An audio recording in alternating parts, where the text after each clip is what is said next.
Mohon izin rekod ya Bapak Ibu ya. Nih. Assalamualaikum warahmatullahi wabarakatuh, Bapak Ibu.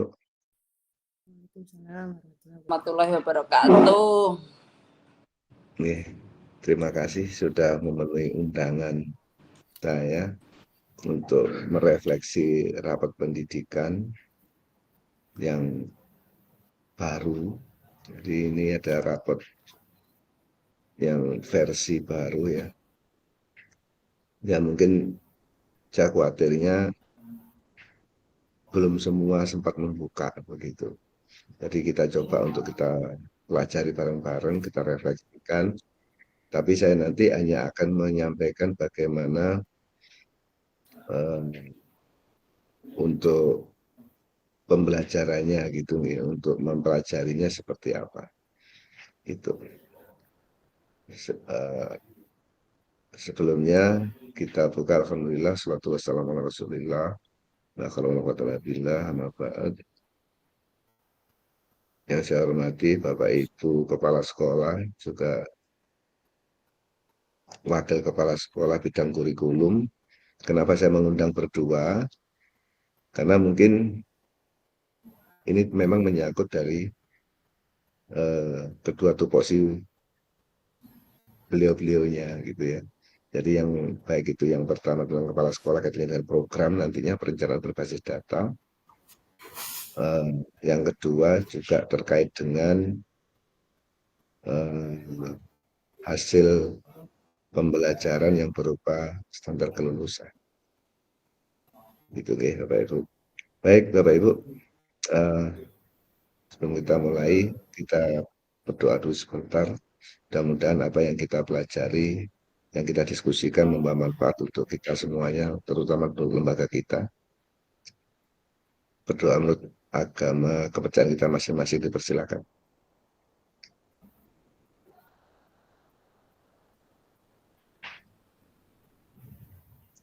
Selesai.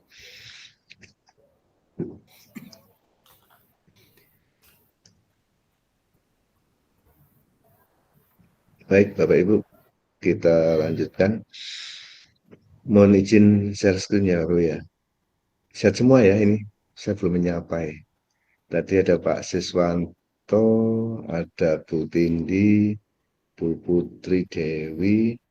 Bu Putri Dewi ini berbek ya, Bu Putri. Bu Sofi Baku, oke. Bu Reza Nasional, oke. Nih, semoga sehat semuanya Bapak Ibu. Nih. Bismillah mawon belajar bareng-bareng ya. Share screen.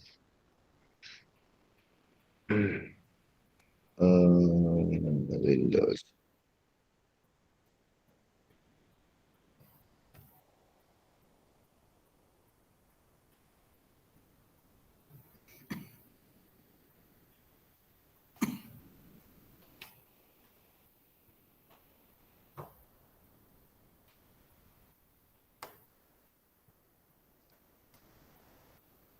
Sudah muncul Bapak Ibu? Nah ini ya. Bapak Ibu, di rapot pendidikan, nih, rapot pendidikan yang sekarang, yang baru, mungkin ada sedikit perbedaan Bapak Ibu. Kalau panjenengan membuka, kalau dulu dimensi A itu hanya ada 3, A1, A2, A3. Literasi, numerasi, sama karakter gitu nih. Nah, sekarang ada 6. Coba kita lihat di sini. Ini A1, literasi tetap ada. Ini literasi. Kemudian di A2, numerasi. Nah, ini tetap ada. Kemudian yang ketiga, karakter. Ini tetap. Dan karakter masih tetap ada 6. Ada 6 karakter, coba saya kecilkan sedikit. Dan nggak lompat-lompat. Nah ini, beriman bertakwa, gotong royong, kreativitas, nalar kritis, kebinekaan global, kemandirian yang ada pada profil pelajar Pancasila. Ini tetap Ini tetap. Kemudian ada penyerapan lulusan. Nah, ini tambahannya. Ini tambahnya ada ini Bapak Ibu, yang rapat sekarang. Ada penyerapan lulusan. Nih. Nah, ini mungkin kita ingat beberapa bulan lalu kita dimintai data tracer. Kayaknya ini munculnya. Di sini munculnya di rapot ada penyerapan lulusan SMK. Kemudian di A5 itu ada pendapatan lulusan. Jadi penghasilan peserta didik atau alumni, peserta pendapatan alumni juga di apa ya, dinilai gitu ya, dinilai. Jadi ini data dari alumnus, ya, data dari alumnus. Makanya kalau kita bicara, oh rapat pendidikan itu hanya hasil asesmen, oh tidak, ini Bapak Ibu. Jadi rapat pendidikan bukan hanya hasil asesmen. Ini yang perlu kita cermati bareng-bareng. Nih. Jadi rapat pendidikan itu hasil dari salah satunya asesmen, betul. Yang kedua data dapodik. Nggih, monggo Bu Yus. Data dapodik, data laporan panjenengan. Nih, laporan-laporan yang terkait dengan anggaran, termasuk takola, semua data yang terpusat di direktorat, yang dilaporkan ke direktorat, itu semua terekod dan menjadi satu nilai pada rapat pendidikan. Loh, kenapa kok rapat pendidikan menilai semua itu? Bapak Ibu, seperti tadi kita sampaikan di atas bahwa dimensi A1, A2, A3, literasi, numerasi, karakter, kemudian apa namanya, eh, ya paling tidak tiga itu yang awalnya dari asesmen, itu yang dari asesmen. Pendapatan lulusan tracer ini tadi, apa namanya,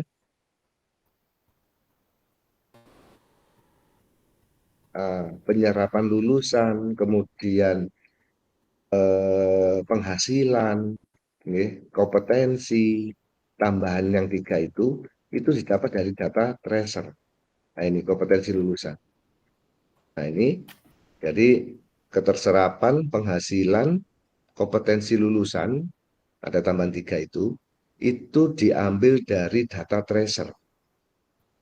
Nah, bagaimana dengan eh, apa namanya lingkungan belajar, survei lingkungan. Asesmen kan ada tidak hanya AKM tapi ada apa survei lingkungan belajar, gitu ya. Nah, survei lingkungan belajar, survei lingkungan belajar, kemudian apa saja asesmen kemarin itu Bapak Ibu, AKM, AKM yang berbasis komputer itu, yang anak-anak mengerjakan soal itu terkait literasi numerasi, kemudian ada survei lingkungan belajar, ada survei karakter. Nah, survei karakter menghasilkan A3. Nah, kemudian AKM-nya menghasilkan A1, A2. Nah, terus survei lingkungan, nah itu terkait dengan iklim di bawah. Kalau ingin melihat di sini di bawah ini ada iklim pembelajaran gitu nanti. Di bawah sini ada iklim pembelajaran. Nah, ini termasuk ini. Nah, ini iklim-iklim pembelajaran ini. Nah, ini ya. Nah, ini layanan dan seterusnya. Nanti kita bahas lebih jauh. Nah, sekarang saya masih bicara tentang standar kompetensi lulusan. Standar kompetensi lulusan kita, saya ulangi karena banyak yang baru masuk. Di standar kelulusan ini ada tiga, kalau rapot yang dulu, yang dinilai literasi, numerasi, karakter, dan yang sekarang ada 6. Literasi, numerasi, karakter tetap. Ini eh, literasi ini, kemudian numerasi ini tetap, ini dari AKM penilaiannya. Kemudian karakter. Nah, ini dari survei karakter. Kalau ini dari survei karakter. Nah, kemudian Ditambah ini sekarang, penyerapan lulusan. Ini dari survei tracer kemarin. Makanya kalau diminta data, Bapak Ibu, tolong segera dipenuhi. Baik itu Pak Kasih ataupun saya, itu untuk kepentingan panjenengan. Nggak mungkin kami mempersulit atau golek-golek gopo. Gak kanggone itu nggak mungkin. Kalau kami nggak butuh data itu, nggak mungkin kami minta. Untuk apa? Tapi kadang-kadang juga responnya agak lama gitu nih. Jadi tolong responnya agak cepat kalau diminta data, karena kita kadang-kadang diminta data ini untuk kembali ke panjenengan. Contohnya ini, tracer kemarin. Itu banyak yang telat. Nah, saya khawatir saat itu terlambat gitu nih. Saat jenengan ngirim data terlambat, terus data itu sudah diambil oleh direktorat, maka nilai itu yang masuk ke rapat panjenengan. Itu loh yang saya khawatir. Itu yang saya khawatirkan Bapak Ibu. Iya. Jadi mohon responnya saat kami meminta data dan sebagainya, mau kami memberikan instruksi untuk pengisian data dan sebagainya, tolong direspon dengan cepat sebaik mungkin. Kenapa? Karena itu tadi datanya itu kembalinya ke rapat panjenengan. Contoh kemarin tracer itu sampai ampun-ampun. Pak Kasih itu madu saya bolak-balik. Pak Slamet gimana nih tracernya nggak dapat-dapat. Ngomongnya nggak tahu kalau ini untuk lembaganya. Saat nanti tracernya jelek, maka hasilnya juga jelek, Bapak. Nah, khawatir saya kan begini. Karena tracer panjenengan nggak segera ngirim, akhirnya diambillah standar minimalnya atau bahkan tidak dinilai. Sehingga di sini nanti hasilnya akan kurang. Gitu. Nah, kebetulan yang ini, yang saya pakai contoh ini, tracernya baik. Penyerapan lulusnya baik. Ya. Jadi ada 3 tambahan. Satu, penyerapan lulusan, ini dari tracer. Kemudian penghasilan. Nah, atau pendapatan lulusan ini.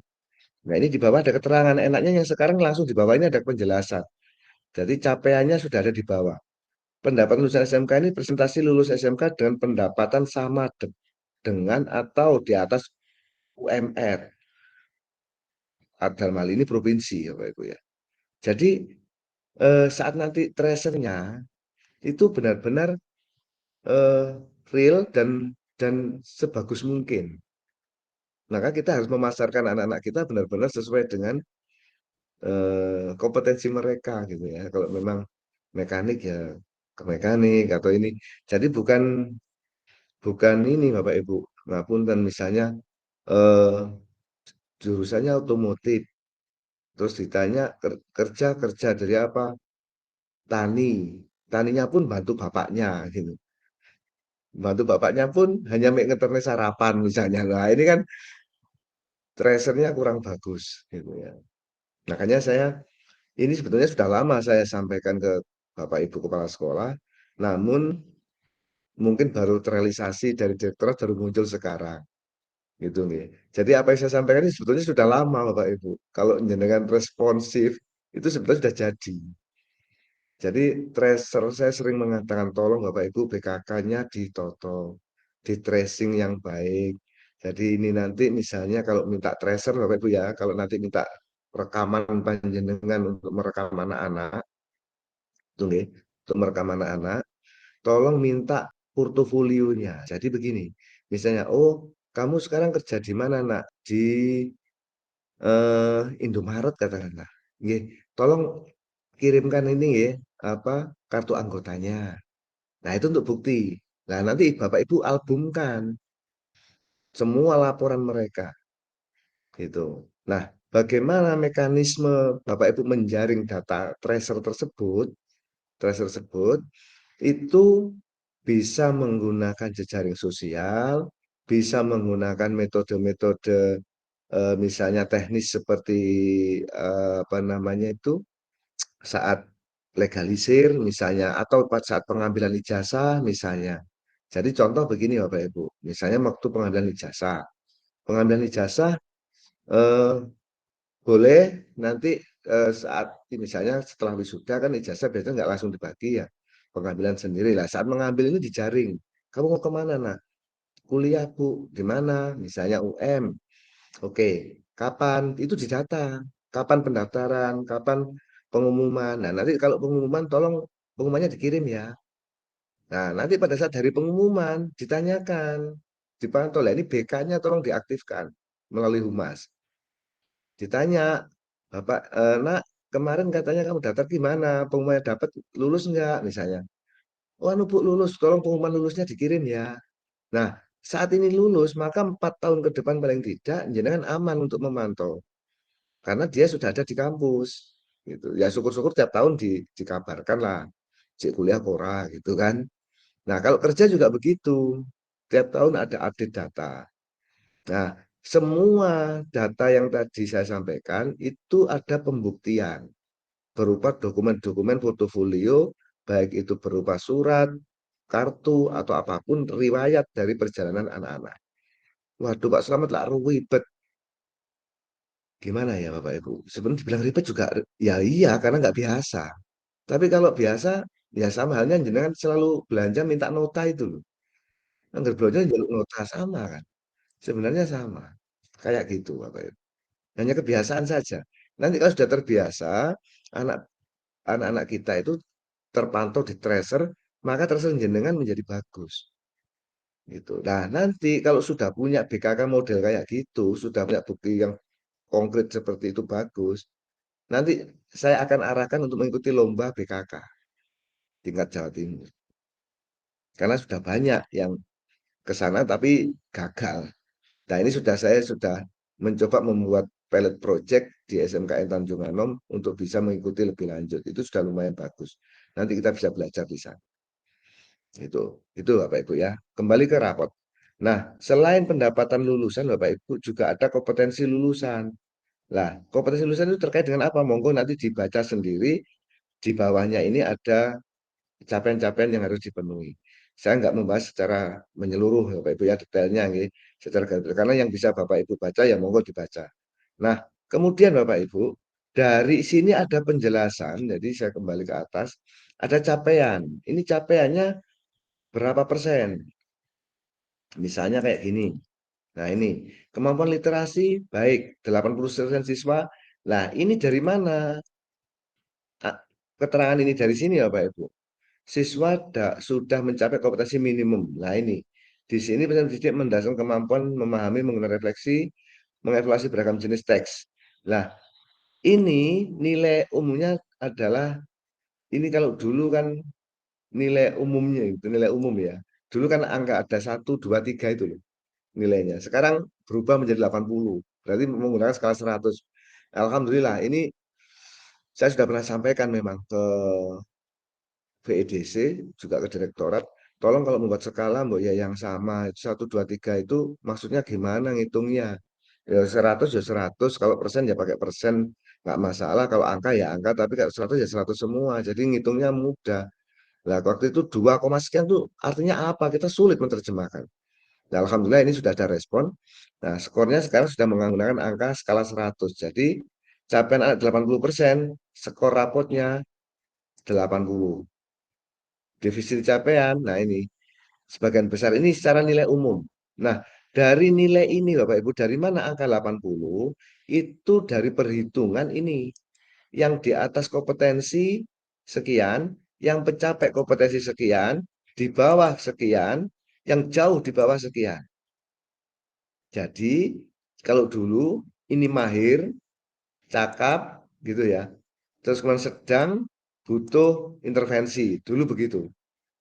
Jadi, lah standar kita Bapak Ibu, standar kita kalau bisa ini nol.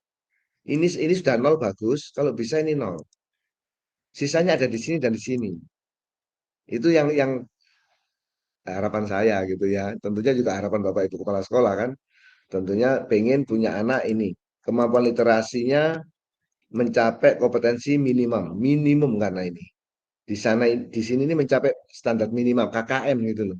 Minimal KKM lah 100, di sini katakanlah kalau nggak bisa apa namanya 100, kalau 100 ya kalau bisa sudah ada di sini sebagian gitu ya, sebagian sudah di atas. Jadi kalau bisa 25, 75 kayak atau 50, 50 kayak lah, paling tidak itu nggak ada yang di sini lah menurut saya. Itu nih kita usahakan ini nggak ada nilai ini nol aja lah kalau bisa. Nah, tapi dengan kalau melihat ini, kalau kita melihat konsep teori kompetensi, ini 30, 48, 20, mayoritas ada di sini, ini sudah bagus. Grafiknya kan grafik pelana kuda itu ya. Jadi di sini sama ini hampir imbang, bahkan lebih banyak ini makanya nilainya bagus. Seperti ini bagus Bapak Ibu nilainya. Nah, tapi saya berharap bisa lebih bagus lagi gitu ya. Terus kita bisa kembangkan lagi. Nah, kalau kita kembangkan lagi mungkin ini bisa mencapai 100. Nah, ini kalau 100 kira-kira mungkin mungkin ini ya 50-50 mungkin sudah 90. Kalau lebih tinggi dari yang di atas minimum ini lebih tinggi, nah mungkin bisa 100 ini. Gitu Bapak Ibu. Nah, kemudian di sini perubahan skornya ini naik, ada kenaikan 16%. Nah, ini menunjukkan kemampuan anak didik panjenengan untuk hal literasi ada kenaikan 16%. Ini bagus. Ada kenaikan lah paling tidak ya. Jadi kenaikan ini didorong dengan angka ini yang menurun gitu Bapak Ibu ya. Angka di sini menurun didorong naik ke sini. Syukur-syukur bisa di daerah sini. Nah, ini syukur-syukur bisa di daerah sini. Nah, ini keren. Tapi untuk bisa seperti ini, Bapak Ibu di sini, apa sih yang harus dilakukan anak gitu ya? Sejauh mana sih kemampuan anak? Panjenengan bisa melihat di sini, di capaian ini. Di capaian ini peserta didik mampu mengintegrasikan beberapa informasi, Bu, tidak satu. Ada beberapa informasi lintas teks, artinya antara teks satu dengan teks lain dia bisa mengintegrasikan, mencari benang merahnya. Kemudian mengevaluasi isinya, kualitas daripada berita itu atau teks itu, cara penulisan sesuai teks, dan bersikap reflektif. Nah, ini yang berat, Bapak Ibu. Ini reflektif terhadap isi teks. Apa sih reflektif, Bapak Ibu? Maka saya mengambil judul refleksi di sini. Refleksi ini artinya kita mengevaluasi, mencari titik-titik kelebihan kita dan titik kekurangan kita. Nah, kita memberikan penekanan pada titik kelebihan kita. Mana yang kita dorong? Itu Bapak Ibu ya. Mana yang akan kita dorong? Jadi begini, konsep belajarnya atau konsep berpikirnya Bapak Ibu. Nggih, ngapunten-ngapunten. Tolong sekarang dirubah. Mindset eh, cara berpikir defisit atau apa ya istilahnya? Defisit thinking atau berpikiran defisit. Berpikiran defisit itu begini. Lah gimana Pak wong anak saya itu cuma lulusan prodolan teko negeri, sisa-sisa negeri. Gimana Pak wong anak saya itu ngarek desa. Gimana Pak wong anak saya itu defisit Bapak Ibu. Itu berpikiran defisit. Itu akan membuat Bapak Ibu nggak akan berjalan kalau seperti itu. Bahkan bisa mematahkan semangat Bapak Ibu. Lalu bagaimana Pak? Harusnya bercari nilai positifnya. Apa ya yang bisa saya kembangkan dari yang ada di sekolah saya? Apa ya yang bisa saya kembangkan dari kondisi anak saya? Oh, oke, literasi. Saya punya guru yang memiliki kompetensi karya ilmiah. Tentu logika berpikir dia lebih bagus. Oke lah, jangan berpikir dia anak desanya, jangan berpikir dia anak swastanya, tapi kita berpikir bahwa kita punya aset yang bisa kita manfaatkan. Kita manfaatkan aset itu, Bapak Ibu. Gitu. Jadi mulai sekarang tolong Bapak Ibu kepala sekolah, wakil kepala sekolah, hindari berpikir berbasis defisit. Ini. Atau sering disebut DBT, DBT, deficit based thinking. Jadi berpikir berbasis defisit. Kita akan merubah menjadi ABT, asset based thinking.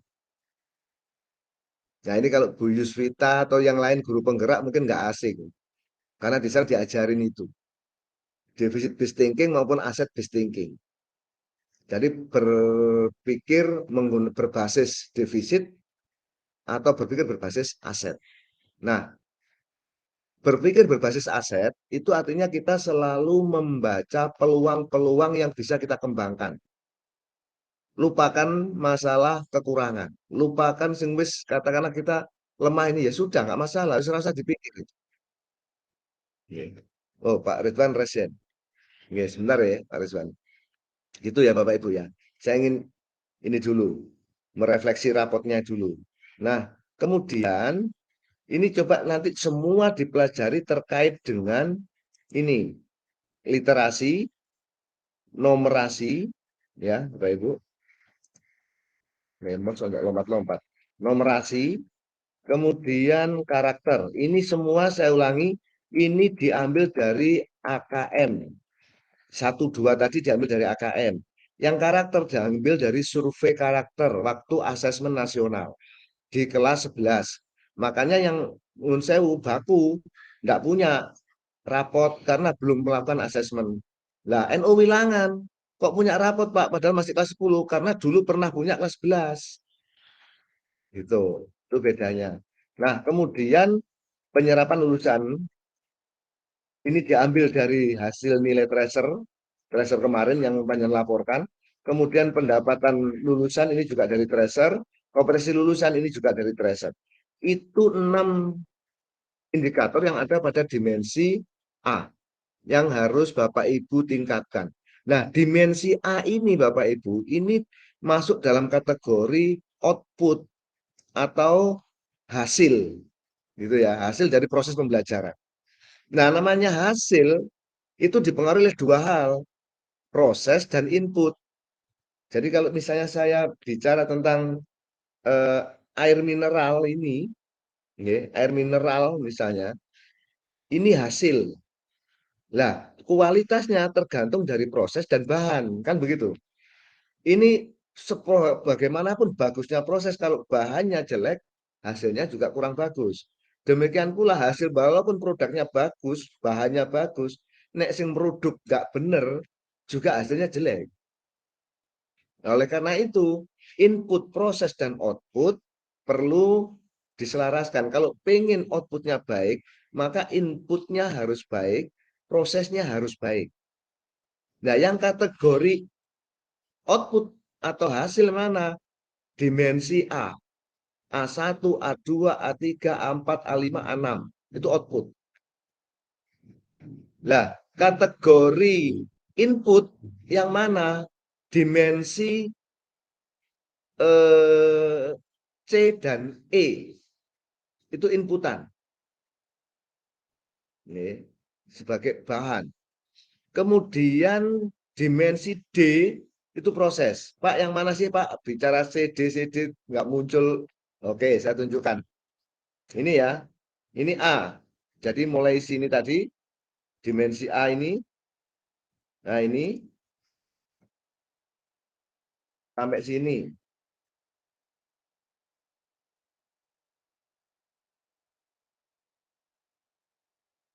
Nah, saya kasih warna. Eh, Output itu hijau lah ya. Nah, misalnya begini. Nah, ini yang outputan. Hasil ini nggak bisa jenengan utek-utek, ini hasil ya sudah seperti itu. Nah, yang bisa didandani itu adalah proses sama input. Nah, inputnya apa yang menjadi input? Ini C1, proporsi PTK bersertifikat. Bicara proporsi PTK, pendidik tenaga kependidikan bersertifikat, artinya kompetensi. Berarti pendidik dan tenaga pendidikan yang berkompetensi atau berkompeten. Itu nggih, Bapak Ibu. Lah, ini buktinya adalah sertifikat. Sertifikat apa?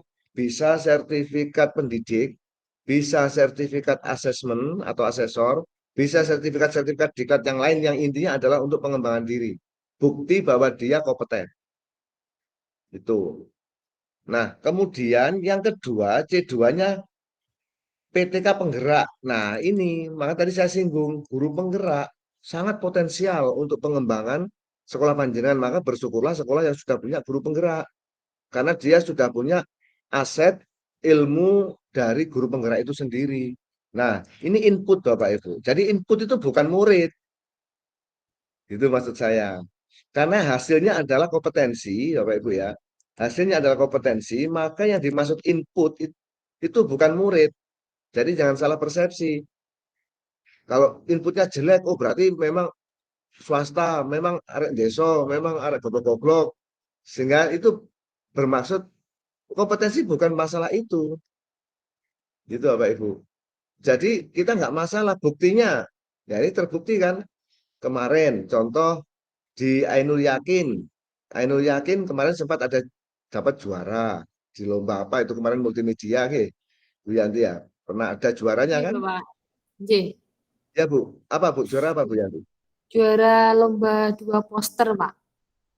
Nah, ternyata dari Ainul Yakin juga bisa menerbitkan juara. Kemarin dari LKS Kabupaten Dokter Sutomo yang muridnya cuma beberapa gelintir. Ternyata ya iso juara 1 kabupaten. Berarti kan nggak harus besar, nggak harus ternama. Ternyata sekolah kecil-kecil pun bisa dapat juara, dapat prestasi. Nah, tergantung bagaimana kita sebagai kepala sekolah maupun guru ini untuk serius dalam menangani anak didiknya. Gitu Bapak Ibu nih. Oke, next. Di C, Bapak Ibu. Nah, ini inputan. Jadi ini adalah bahan-bahan yang baik yang akan kita proses, akan kita gunakan untuk proses supaya hasilnya nanti baik. C2, oke. Nanti subnya ini nggak saya baca ya, nanti dibaca sendiri. Nah, C3, pengalaman, pelatihan. Nah, ini saya sebut tadi, termasuk sertifikat-sertifikat pelatihan. Tidak tertutup kemungkinan platform Merdeka Mengajar, Bapak Ibu, PMM. Jadi gini, saya sangat berharap Bapak Ibu, jangan hanya menunggu saya mengadakan diklat, saya mengadakan ini terlalu lama Bapak Ibu. Tolong Bapak Ibu himbau guru-gurunya untuk masuk ke PMM belajar mandiri di sana. Nih, platform Merdeka Mengajar. Nah, Pak, ternyata di PMM itu loh semua bisa upload, semua iya memang gitu ya. Semua bisa upload karya di sana. Lah, pinter-pinter kita gitu ya, pandai-pandailah kita untuk memilah dan memilih referensi. Anggaplah itu sebagai perpustakaan gitu nih. Semua ada di sana. Nah, panjenengan tentunya bisa memilih mana bahan yang bermutu, mana bahan yang tidak bermutu. Gitu Bapak Ibu. Jadi tolong eh, saat di PMM itu enggak telan mentah begitu saja, tapi juga dikaji. Ini seperti apa? Oh, ini bagus. Ini jadi seperti best practice lah mereka ya. Mana yang bisa Bapak Ibu adopsi, mana yang tidak. Jadi tolong dipelajari di PMM. Jadi ini kita harus mulai berubah pikiran, Bapak. Yang biasa berada di zona nyaman, ini bisa enak lapor. Pasti akan tergilas nanti. Kita semakin jauh tertinggal kalau seperti itu. Maka kita harus mendahului. Sebenarnya apa yang saya sampaikan itu selalu mendahului ya Pak. Cuma ya karena memang belum bisa dipercaya karena apa? Nanti keluarnya itu sekian tahun ke depan baru dijorek. Tapi sudah gitu loh. Baru contoh seperti ini. Tracer saya sudah berapa tahun yang lalu bicara masalah tracer ini. Gitu. Tapi akhirnya baru keluar sekarang. Gitu. Nah, ini makanya kita coba berpikir ke depan. Nah, ini pengalaman PTK. Kemudian ini sub-subnya. Nah, yang D1. Nah, ini terkait dengan proses. Jadi kalau gurunya sudah baik, nggih, saya lanjut inputnya ada satu lagi lah. Saya lihat ke input dulu, nggih. Inputnya itu E, C sama E. Nah, E ini sebentar, sebelum ke proses, jadi biar numpuk nanti. Nah, ini partisipasi murid, sorry. Nah, ini partisipasi warga sekolah. Rasa andarbeni sekolah, warga sekolah itu sangat menunjang apa ya, sebagai inputan. Oke. Kepedulian terhadap lingkungan, kepedulian terhadap anak, dukungan dalam proses pembelajaran. Nah, itu sangat dibutuhkan partisipasi warga. Jadi kita harus mampu menciptakan suatu bentuk kolaborasi yang cantik gitu ya di sekolah supaya Bapak Ibu bisa ini menghasilkan yang terbaik. Kemudian E2 proporsi pemahaman sumber daya sekolah.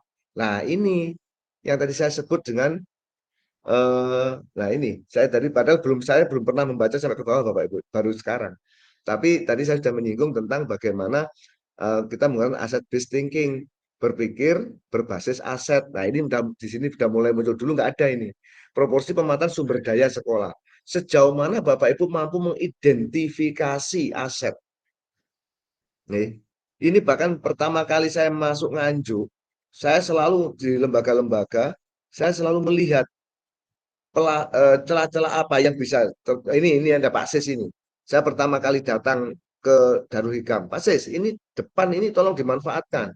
Ini jangan dibiarkan gini. Selain kotor, pandangannya juga nggak bagus dan eman-eman.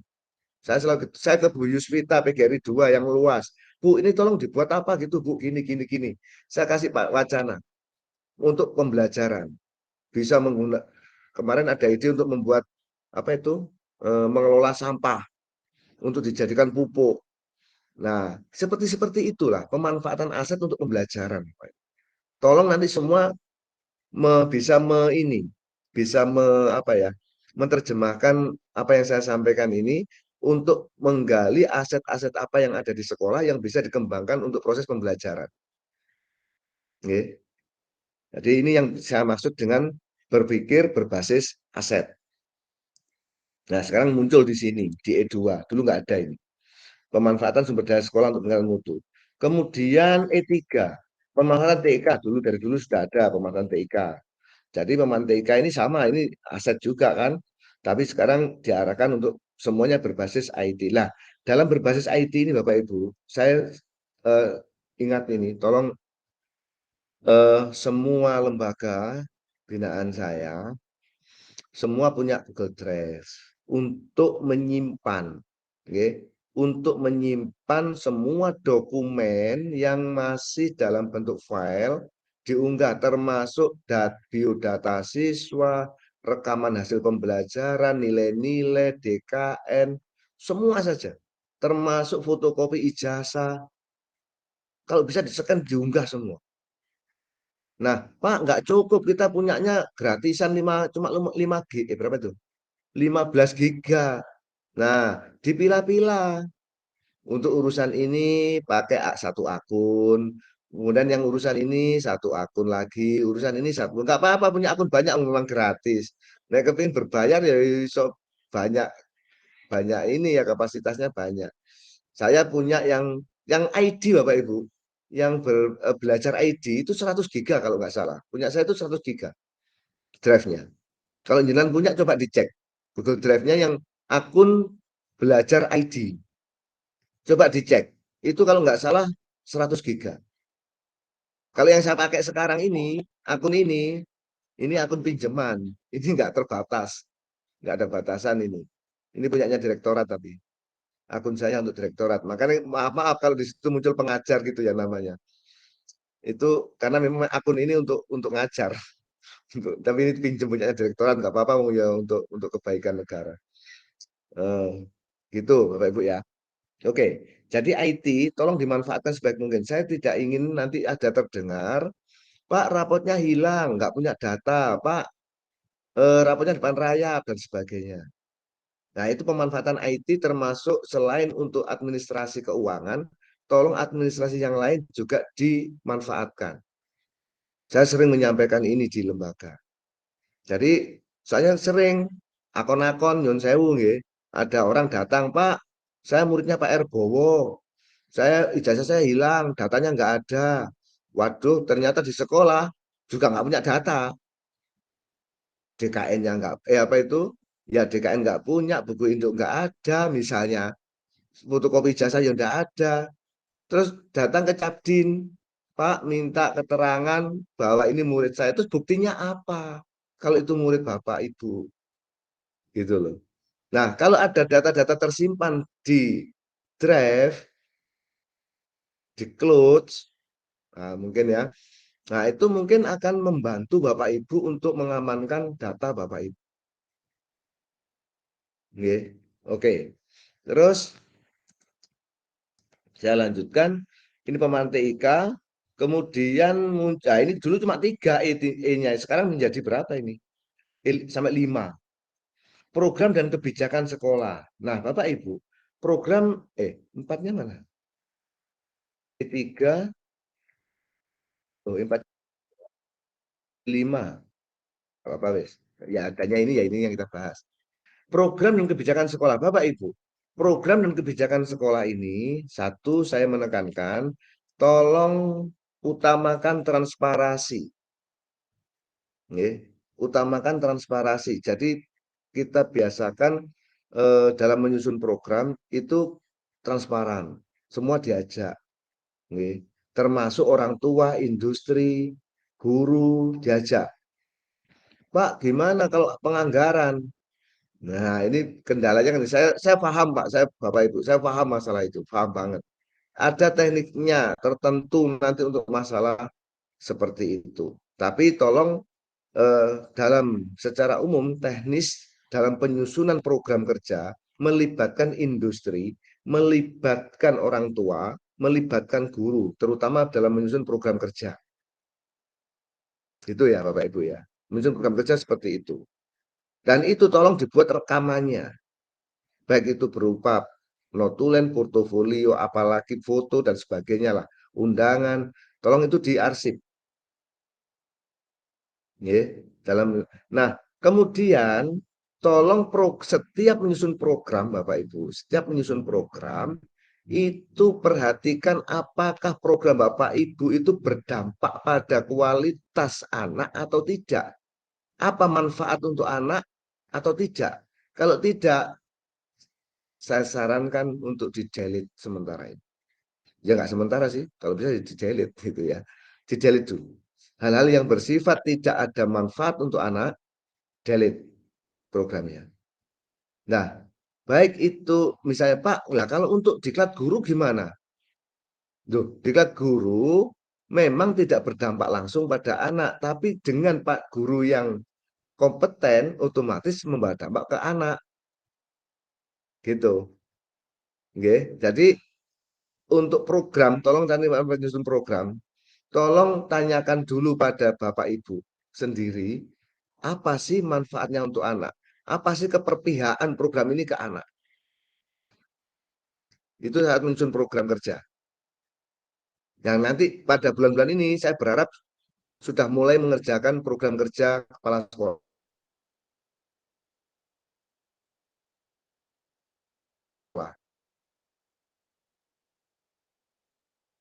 Tanggal 31. Jadi saya ingin bos itu disusun berdasarkan rencana kerja tahunan atau RKT. Kemarin ada Pak, ini menyusun program kerjanya kan nunggu uangnya cair dulu. Ya kebalik toh berpikir begitu. Ya tapi kan kalau belum ada uangnya apa yang mau dipakai? Loh, ya program itu bukan karena uangnya, Pak Ibu. Program itu disusun karena visi misi panjenengan. Saya punya visi ini, Pak. Saya punya program 10 program. Terus baru bosnya turun. Turunnya berapa? Cuma cukup untuk 2 program. Ya nggak apa-apa. Ya gunakan untuk 2 program. Gitu loh, Pak Ibu. Atau kalau nggak 2 program, paling nggak persentase dari semua program. Pak, sekarang uangnya nggak cukup. Cukupnya hanya mencapai 10% dari semua program. Ya sudah, laksanakan 10%. Nggak masalah. Jadi bukan program mengikuti uang. Uang mengikuti program. Program mengikuti misi, misi mengikuti visi. Gitu nih Bapak Ibu.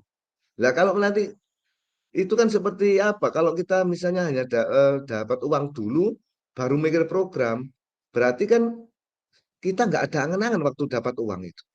Nggak punya mau kemana, arah.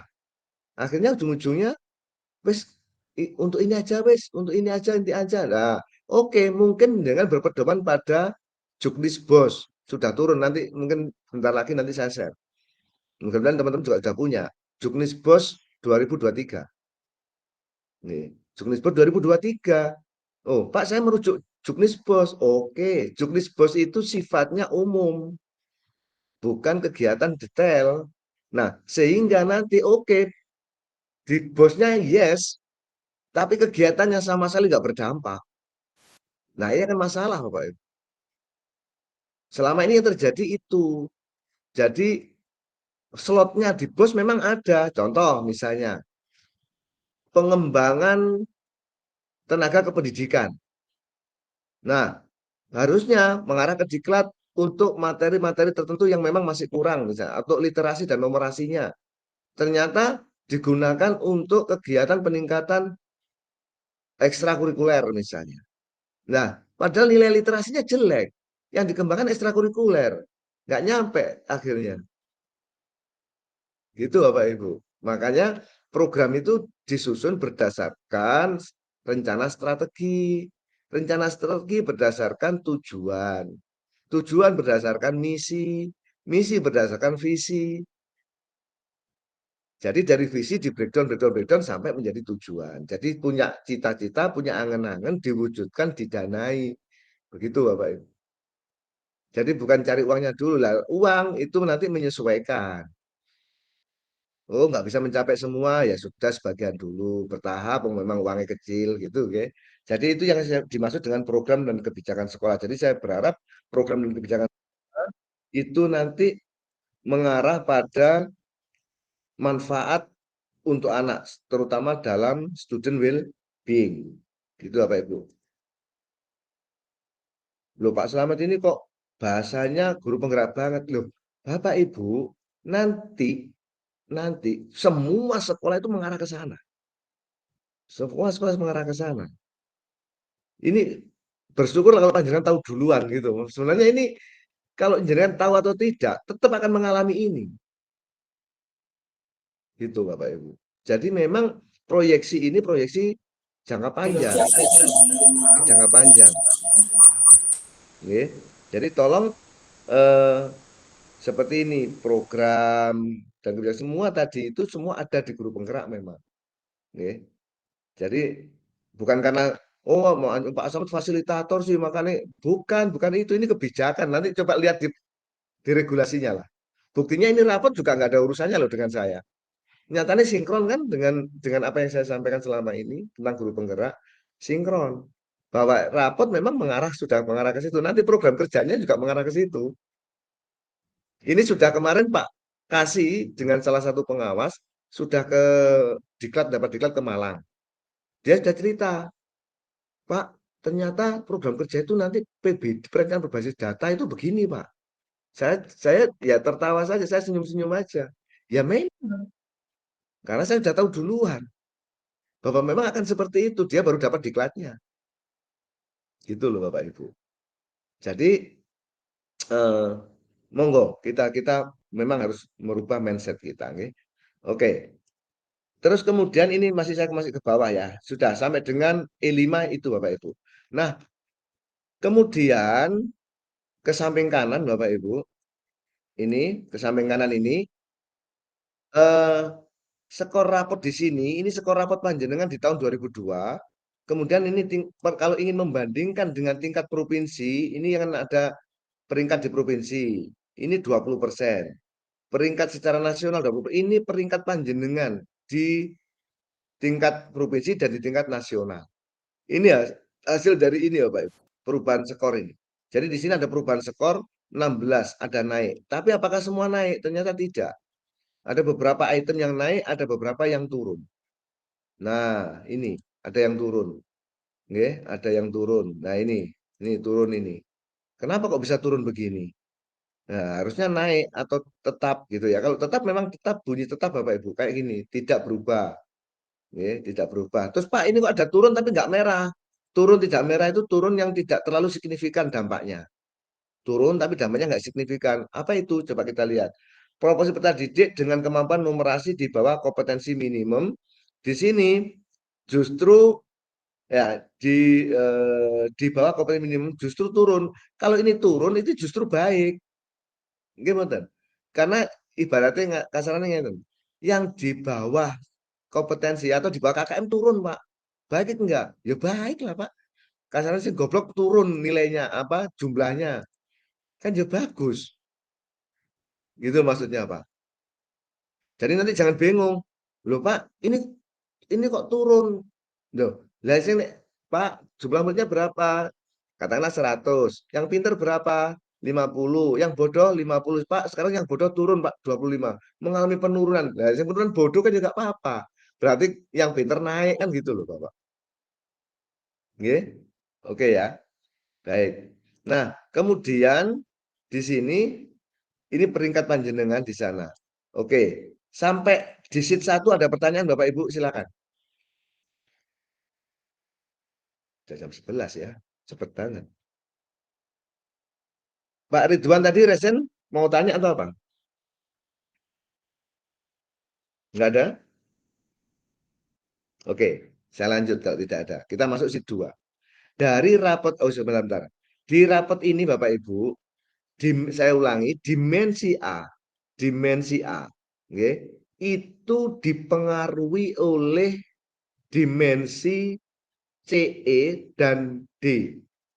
Saya ulangi, nilai panjenengan dimensi A itu dipengaruhi atau hasil dari proses dimensi D dengan input dimensi C dan E. Jadi kalau nilainya jelek, nggak usah cari kemana-mana. Apa penyebabnya? Lihat di dimensi D dan CE.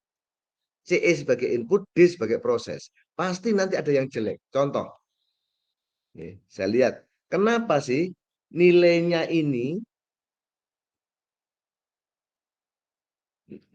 kok cuma 80? Misalnya Bapak Ibu. Kenapa nilainya ini kok cuma 80? Kok nggak sampai 100? Ayo kita lihat ke bawah. Kita refleksi ke bawah. Di C dan D, E. Coba kita lihat. Di C2 ternyata ada guru penggeraknya kurang, nggak ada. Nggak punya guru penggerak. Oh, dia nggak punya guru penggerak sih ya. Terus kemudian, guru yang menjadi guru penggerak. Oh ini PTK penggerak. Oh ini PTK penggerak, tenaga pendidikan. Oh ini guru yang menjadi guru penggerak. Nggak punya tenaga kependidikan yang penggerak juga nggak punya. Proporsi guru penggerak yang diangkat menjadi kepala sekolah atau kepala sekolah juga nggak, cuma sedikit. Itu ya, cuma 0,01 dibanding jumlah gurunya.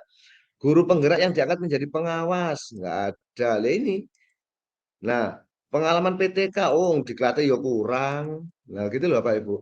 Partisipasi dalam platform merdeka loh, ya nggak gelem belajar yang PMM. Nah kita lihat kan begitu. Nah prosesnya coba kita lihat. Akhirnya apa dampak dari kondisi guru yang seperti ini tadi? Akhirnya berdampak pada proses.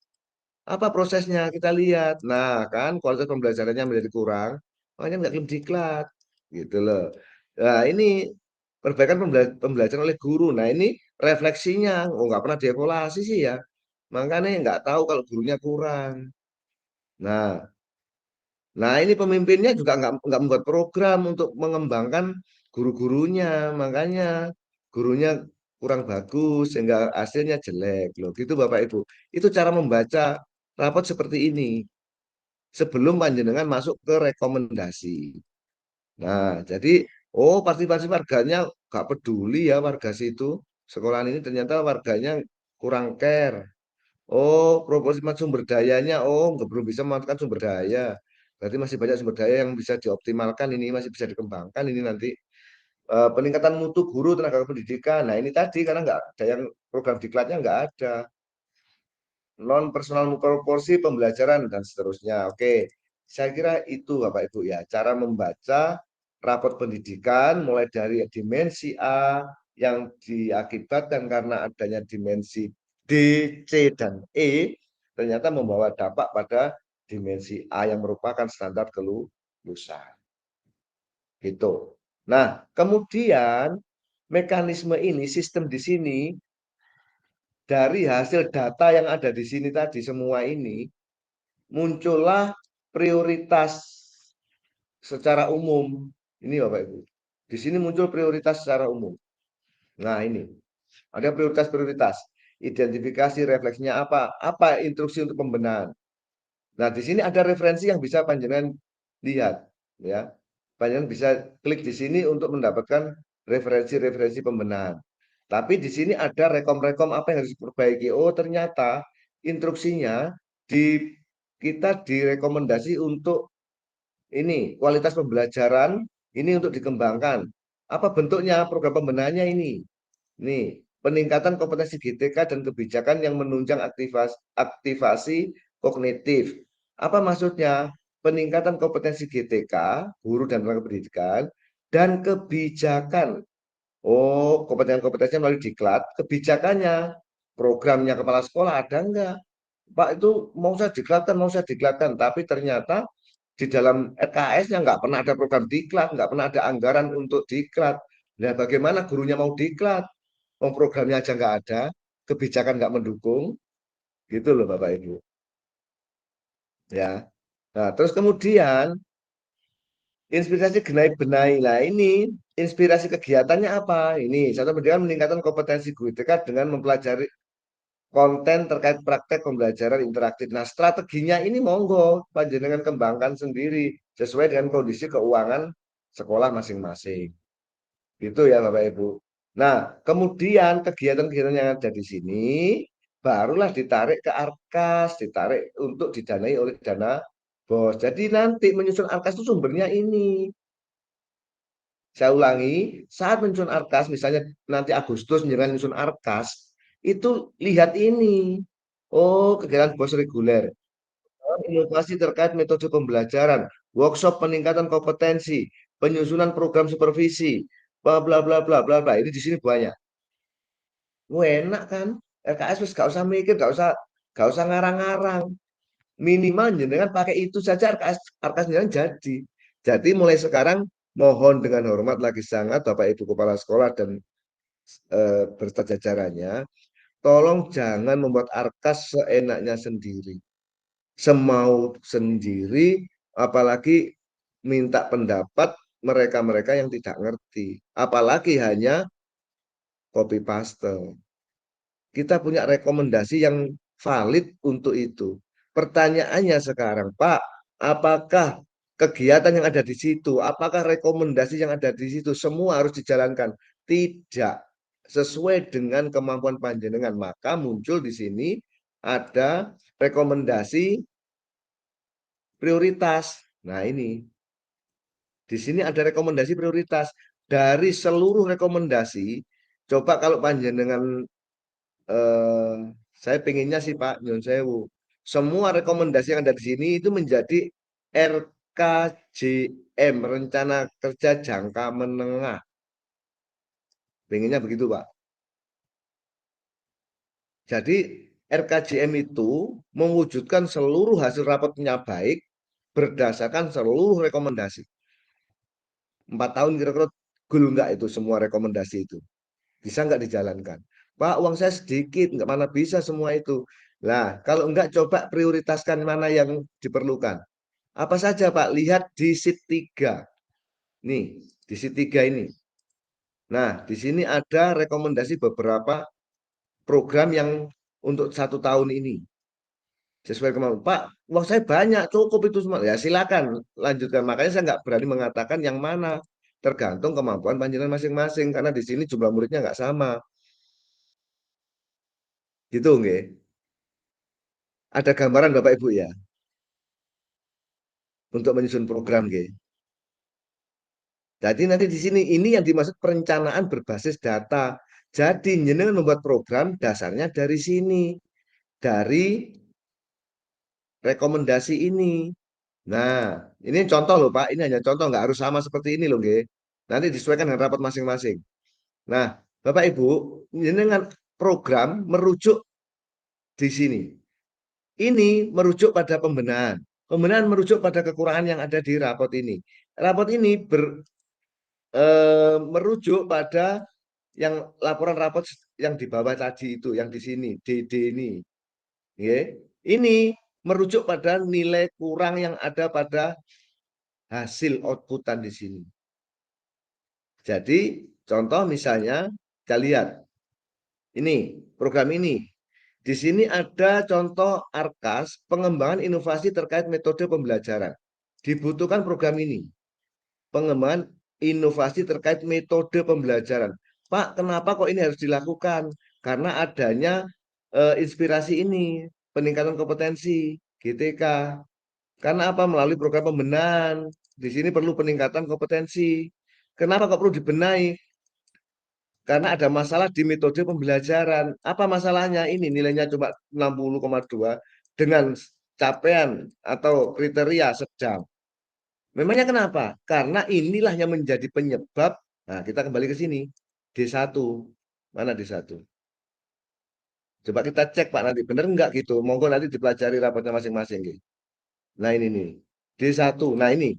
D1. Kualitas pembelajaran sedang dengan nilai sekian.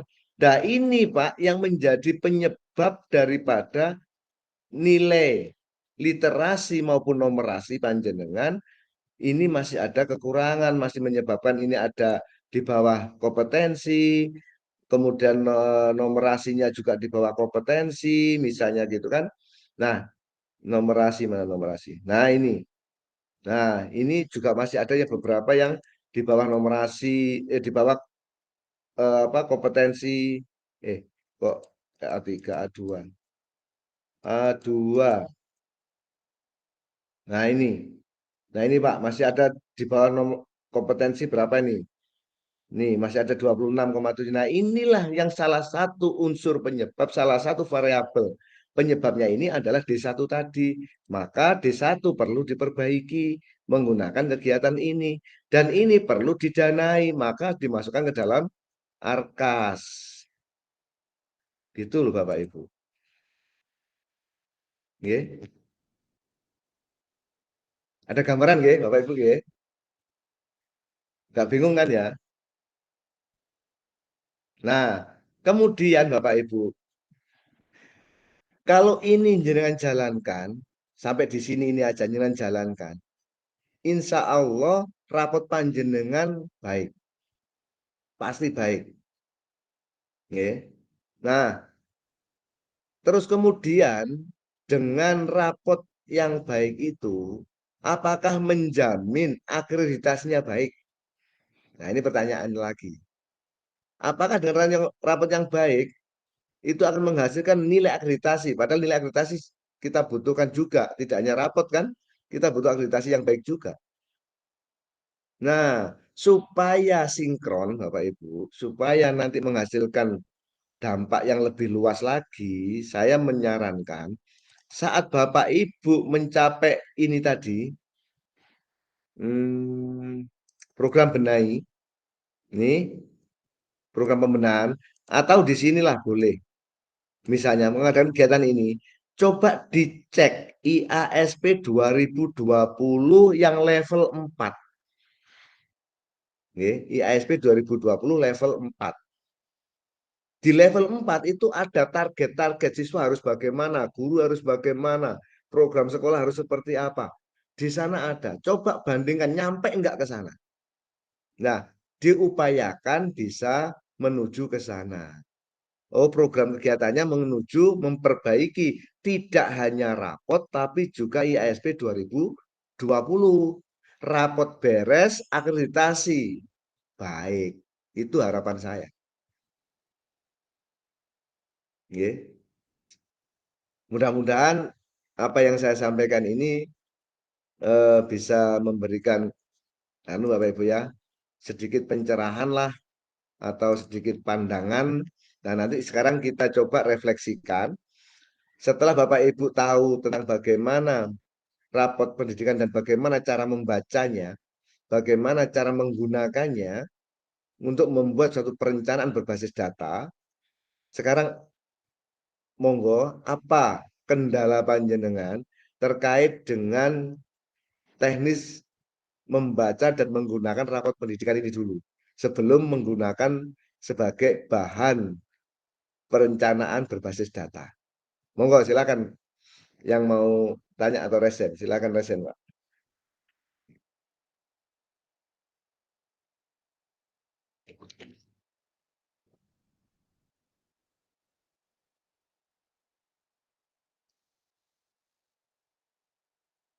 Silakan Bapak Ibu.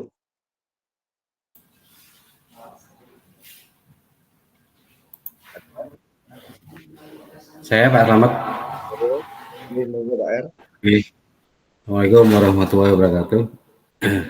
Waalaikumsalam warahmatullahi Nah, wabarakatuh. yang pertama yang saya tanyakan terkait dengan anggaran BOS. Nah, untuk sekolah kecil kan penerimaan BOS tergantung daripada jumlah siswa. Ya. Nah, dengan adanya jumlah siswa yang sedikit, otomatis anggaran bosnya kecil. Sedangkan untuk iuran siswa terkait SPP misalkan di karyawan, atau bahkan banyak yang gratis gitu. Nah, ini untuk penggajian karyawan kan juga kurang. Nah, ini ada sebagian yang diambilkan dari BOS ataupun BPOPP. Nah, untuk menjalankan program-program seperti yang dijelaskan di rapor pendidikan tadi, ini yang jelas mengalami kendala. Ini bagaimana supaya gaji guru karyawannya cukup, kemudian program kerjanya keuangannya. Oke. Sudah, Pak? Ini terima kasih, walaupun saya agak ini, Pak. Soalnya kecil. Saya agak kurang ini. Tapi mudah-mudahan saya nggak salah nangkep. Intinya kalau saya tidak salah tangkap bahwa apa namanya, di sekolah-sekolah kecil itu biaya bantuan dari BOS itu kecil. Walaupun sudah ditambah dengan BPOPP maupun komite gitu ya, Pak ya. Iya, Pak. Beres. Betul. Nah, bagaimana bisa menjawab atau mengerjakan rekomendasi, mengerjakan PR-PR dari rapot pendidikan. Nah, itu kan. Nah, Bapak Ibu, seperti tadi saya sampaikan, program ini semua rekomendasi, ini ya, saya turunkan dulu.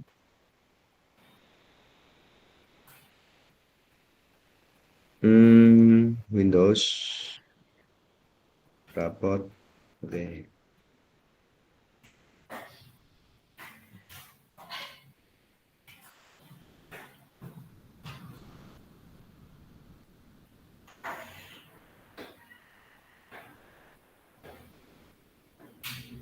Bentar.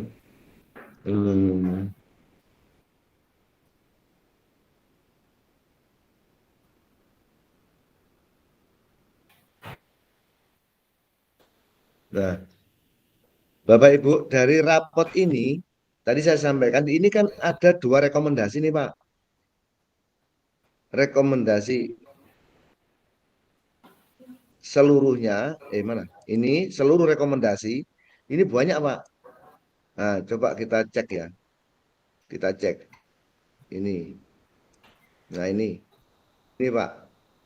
Tuh kan, rekomendasi ini banyak, Pak. Ini saya sarankan tadi Bapak Ibu, silakan diprogramkan menjadi RKJM, Rencana Kerja Jangka Menengah 4 tahun. Oke. Kalau nggak cukup RKJM ya RKJP, Rencana Kerja Jangka Panjang. Jadi ini tidak harus rapot ini diselesaikan dalam 1 tahun, Pak. Oke. Nah, yang prioritas inilah yang 1 tahun. Nah, ini hanya beberapa, Pak. Itu pun tidak semua, tergantung kemampuan keuangan Bapak Ibu di sekolah.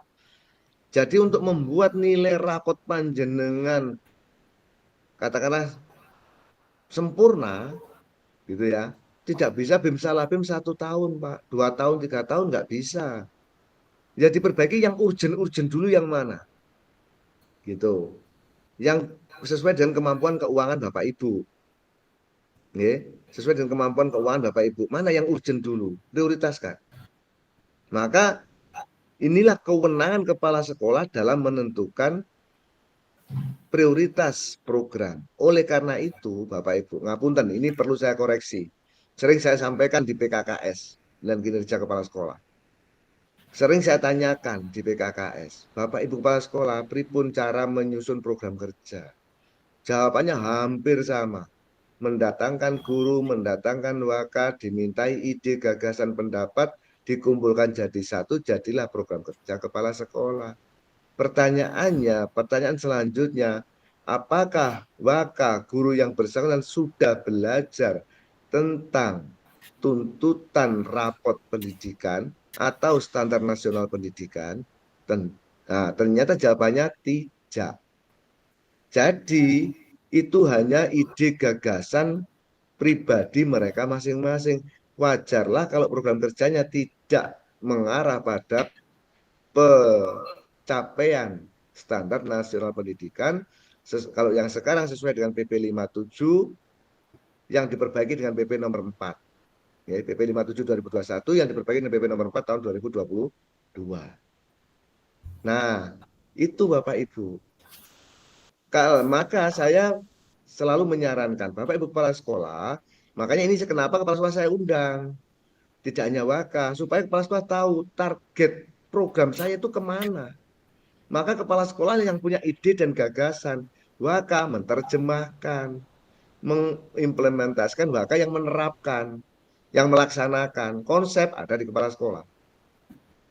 Oh, ternyata ini. Maka yang menentukan dimensi D, dimensi C, dimensi E, mana yang harus saya prioritaskan? Maka menjadi hak prerogatif kepala sekolah sesuai dengan pandangan dan hasil analisisnya kepala sekolah mana yang harus dilaksanakan. Baru instruksikan ke Waka, Pak, saya butuh ini dilaksanakan. Caranya terserah sampean. Nah, caranya biar mereka Waka yang berpikir. Konsepnya kepala sekolah, Pak. Contoh misalnya, wah ini kalau begini rapotnya, ini SDM harus baik dulu. Misalnya begitu. SDM harus baik dulu. Oke, Pak, Waka tolong SDM saya tingkatkan. Caranya buat rencana. Nanti saya pelajari. Gitu. Jadi Wakanya membuat perencanaan, dipelajari kepala sekolah yes, ACC dilaksanakan. Tapi konsep awal yang menelurkan ide gagasan adalah kepala sekolah, bukan Waka. Gitu Bapak Ibu. Gitu Pak R. Tidak harus semua Nggih, Pak Pak. R. Di prioritas sesuai Nggih, kemampuan Pak. Pak R. Nggih, terima Oke, kasih ada Pak lagi? Rahmat. Tambah sedikit Pak Rahmat. Nggih, Tambah monggo Pak sedikit R. saya. Nggih. Terkait dengan hasil di rapat pendidikan atau dalam hasil rapot tentunya kan harus Pak R, ada tim Pak. Ya. putus-putus Pak R. Pripun Pak? Putus-putus. Putus-putus ya Pak. Nggih. Pripun. Bagaimana cara membentuk tim? Membentuk tim untuk rapat pendidikan. Karena banyak yang terkait Pak di sini.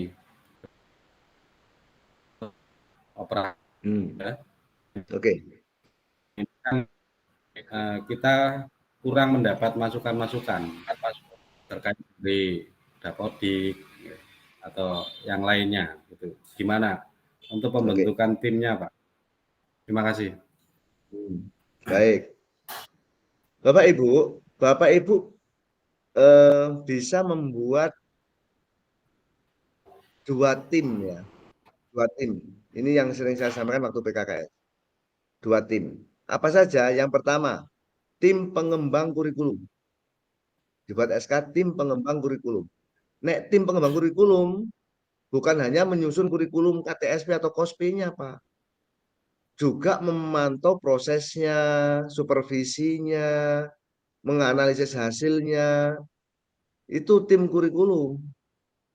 Tim pengembang kurikulum bukan hanya membuat KOSP, bukan membuat dokumen 1, tapi bertanggung jawab terhadap dokumen 2, dokumen 3, proses penilaian sampai tuntas lah.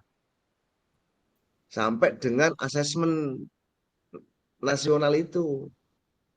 Itu tim pertama, Pak. Membahas proses pembelajaran terkait mulai dari kurikulum sampai hasil. Yang kedua, tim manajerial, Pak, atau tim pengembang SMK. Tim pengembang SMK tugasnya membuat kajian-kajian terhadap aset, kajian terhadap tuntutan-tuntutan daripada regulasi, kemudian menyusun program sampai menghasilkan akreditasi, menghasilkan SPKKS sampai dengan mutu layanan. dua tim ini, Pak. Nah, teknisnya seperti apa? Nanti dibahas lebih di lain waktu ya, Pak ya. Untuk membuat bagaimana cara kerja tim tersebut. Karena kalau di sini nanti nggak muat, Pak, waktunya. Gitu. Jadi buat dua tim itu, Pak.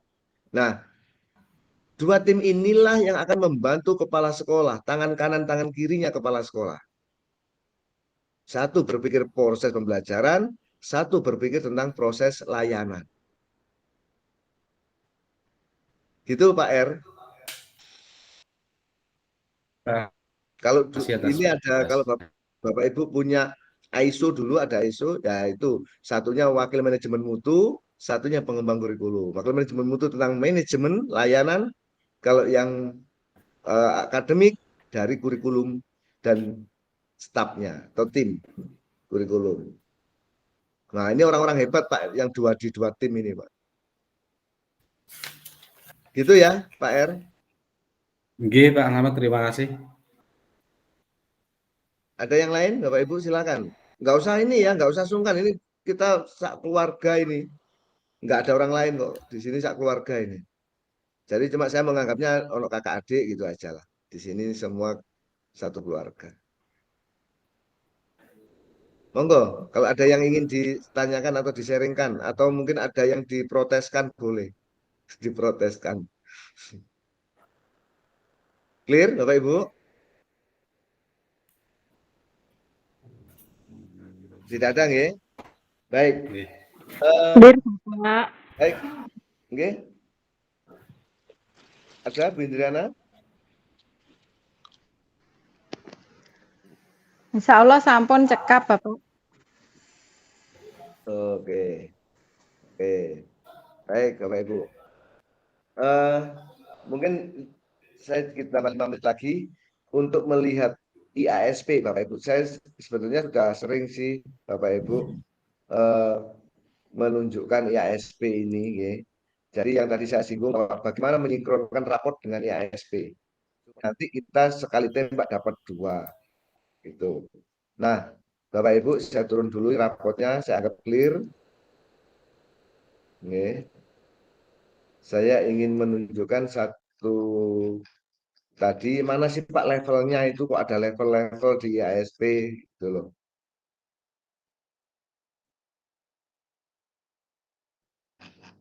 Saya untuk IASP Bapak Ibu tolong nanti kalau saya ini diperbaiki nggih. Saya masih menggunakan ini. Tolong yang punya referensi lebih bagus saya dikirimi. Ini. Saya masih menggunakan Kepmen 1005-P/2020 Bapak ya. Saya ingat saya ada yang baru, tolong nanti saya dikirim ya. Nah, baik. Di sini Bapak Ibu, betul enggak ini? Oh, belum. Nah, ini, saya pakai ini ya, Mas Yan. Kepmennya pakai nomor 1005-P/2020. Nah, kemudian di sini Bapak Ibu, panjenengan bisa lihat di bawah. Nah, ini. Di sini. Di bawahnya ini. Nah, ini. Di indikator 1. Ini kalau ingin dapat baik nggih, nanti apa namanya akreditasinya. Siswa harus mampu menunjukkan perilaku disiplin dalam berbagai situasi. Oh, ini tulisannya ini. Dah, untuk levelnya, ini yang saya maksud tadi, saya nggak lama nanti mengambil satu contoh saja. Ini levelnya. Siswa menunjukkan perilaku disiplin yang membudaya. Ini Bapak Ibu, yang perlu panjenengan garis bawahi. Ya, hampir semua nanti ada kata-kata membudaya seperti itu. Nah, budaya itu nggak mungkin bisa diwujudkan kalau Bapak Ibu tidak membiasakan dari dini, dari awal kelas 10 loh kan, ya, membudaya, budaya Pak, gitu loh. Jadi tolong bukan hanya sekedar disiplin, bukan hanya sekedar religi, tapi juga budaya-budaya positif yang lain, gitu nggih, budaya-budaya positif yang lain. Nah, namanya budaya itu nggak disuruh pun ya sudah begitu, itu sudah menjadi tradisi dan budaya kok. Kalau guru penggerak namanya budaya positif di 1T4. Nah, di panjenengan ini juga muncul di akreditasi budaya positif itu. Ini budaya-budaya positif, Bapak Ibu. Tolong ini dicermati. Kalau membuat program, arahkan ke sini, biar nanti sekalian akreditasinya terjangkau. Gitu nggih, Bapak Ibu, di level-level 4 ini. Oke, saya kira itu. Nanti lebih jauh lagi, silakan kalau misalnya nanti mau minta file atau apa yang diperlukan, bisa japri saya atau minta di grup, insya Allah saya layani walaupun itu di grup. Saya kira itu Bapak Ibu. Terima kasih atas perhatiannya. Sebelum saya tutup, sekali lagi saya beri kesempatan 5-10 menit. Barangkali ada yang ingin sharing.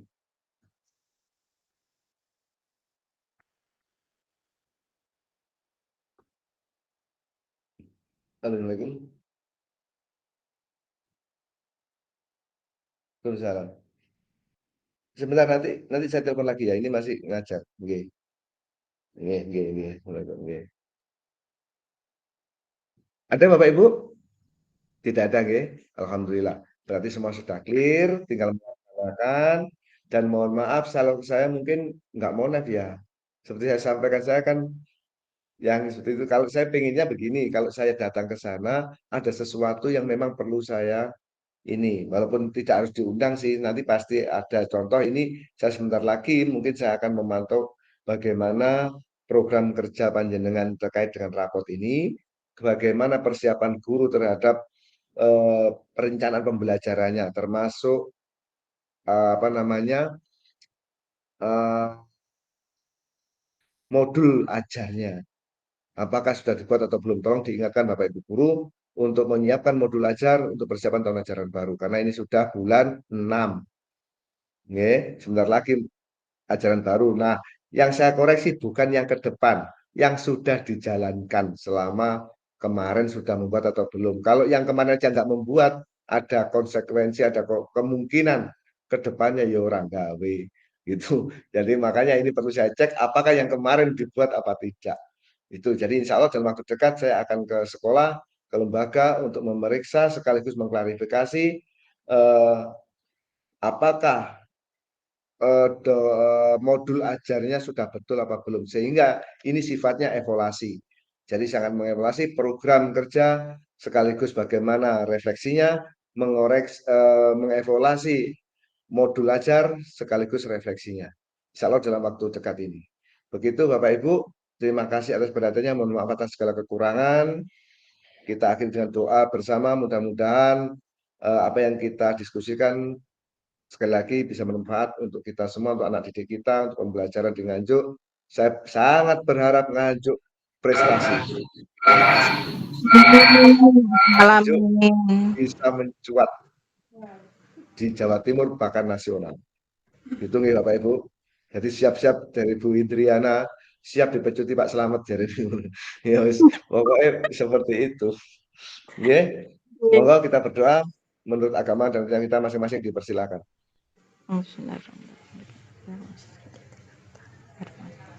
Amin. Sudah selesai. Bismillahirrahmanirrahim. Wassalamualaikum warahmatullahi wabarakatuh. Waalaikumsalam. Waalaikumsalam warahmatullahi wabarakatuh. Waalaikumsalam. Menuju live ya Bapak Ibu. Oke, terima kasih Pak Slamet. Sama-sama.